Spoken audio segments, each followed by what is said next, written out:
pra bola, Marquinhos! Acabou.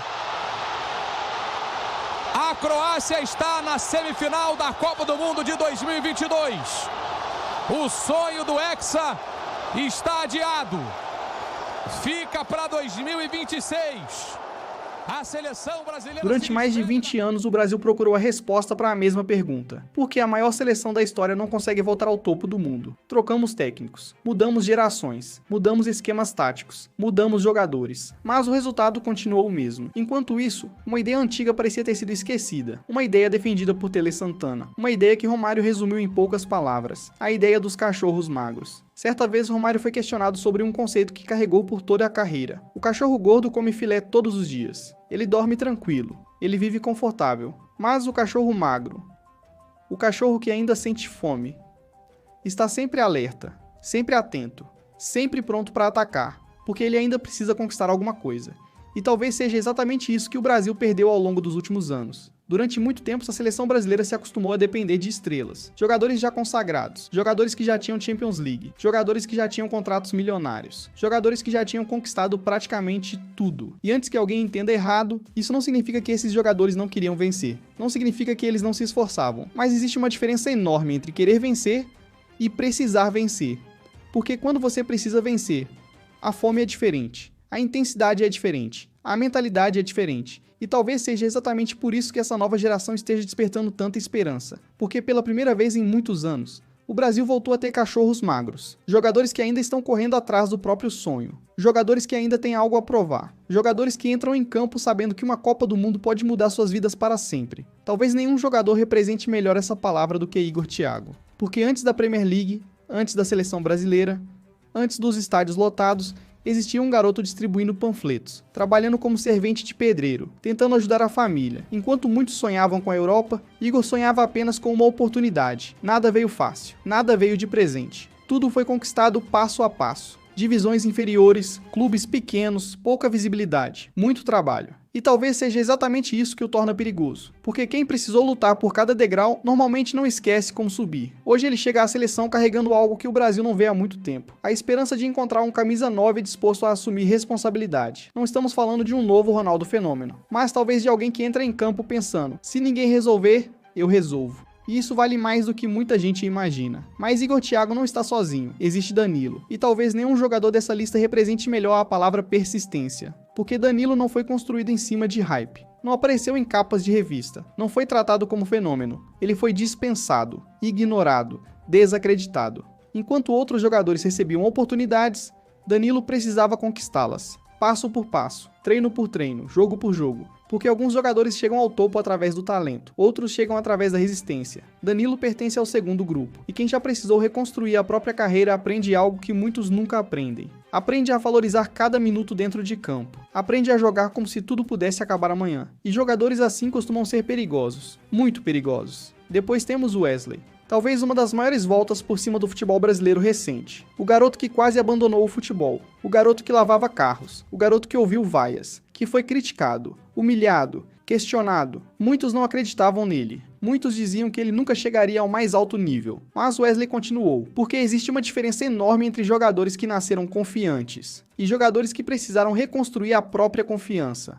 Wesley reconstruiu a dele, e hoje carrega algo que nenhum treinador consegue ensinar: fome. Ou você tem, ou não tem. E o Wesley tem. Mas talvez o exemplo mais interessante seja Luiz Henrique, porque talento nunca foi seu problema. O problema era a visibilidade. Enquanto outros jogadores recebiam os holofotes, Luiz Henrique continuava tentando provar que pertencia ao mesmo nível. Foi para a Europa, passou pela Espanha, foi para a Rússia e desapareceu do radar de muita gente. Enquanto isso, continuava trabalhando, continuava evoluindo, continuava esperando sua oportunidade. Então Carlo Ancelotti fez algo que quase ninguém esperava. Apostou nele. E Luiz Henrique respondeu: porque cachorros magros não pedem espaço. Eles conquistam espaço.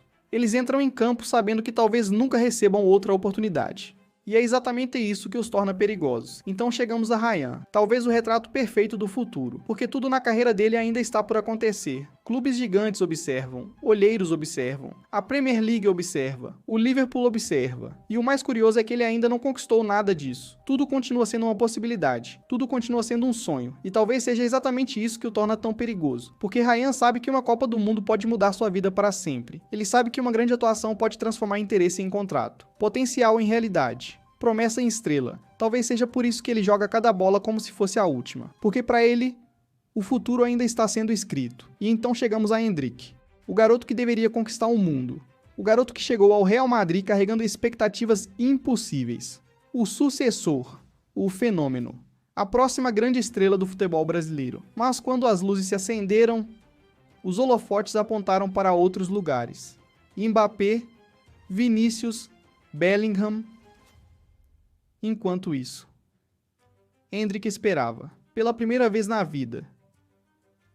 O garoto acostumado a ser a estrela precisou aprender a ser ignorado, precisou esperar, precisou assistir, precisou provar. E então veio o Lyon, e com ele veio algo que nenhum dinheiro compra: confiança, minutos, responsabilidade. Pela primeira vez na Europa, um time jogava para Endrick, e ele respondeu, gol após gol, jogo após jogo, até voltar para a seleção não apenas como promessa, mas como alguém disposto a mostrar ao mundo que ainda pertence ao topo, porque promessas alimentam manchetes, mas a fome alimenta carreiras. E então existe Neymar, o único jogador dessa lista que não está lutando por dinheiro, não está lutando por fama, não está lutando por um contrato maior. Neymar está lutando por respeito, porque existe uma diferença enorme entre ser famoso e ser respeitado. Durante anos, Neymar ouviu que era o herdeiro de Pelé, mas também ouviu que fracassou, que nunca entregou aquilo que o Brasil esperava, que nunca seria campeão do mundo, que não era líder, que seu tempo havia acabado. As lesões aumentaram, as críticas aumentaram, e pela primeira vez na carreira, milhões de brasileiros começaram a fazer uma pergunta que parecia impossível alguns anos atrás.